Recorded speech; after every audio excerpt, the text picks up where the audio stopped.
Hi everyone, today we'll be doing the healthiest salad, which is tabouli. What we need is 3 tomatoes, 1 onion, 3 bunches of parsley. After cleaning the parsley very well by soaking it in salt and vinegar and drying it 1 day or several hours before, we cut it as thin as possible. We cut the tomatoes thinly as well, the 3 tomatoes that we have cleaned ahead of time, and add to the parsley. Then we cut the onions as well, as thinly as we can.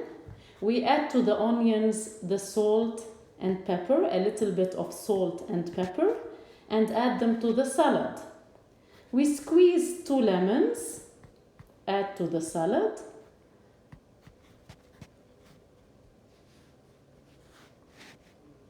Then we add half a cup of extra virgin olive oil, 1.5 teaspoons of salt, 1 teaspoon of sumac, and 1 teaspoon of dried mint, 1 tablespoon of bulgur. We mix the tabouli together and enjoy the healthiest salad. If you enjoyed this video, subscribe and I'll see you in the next video.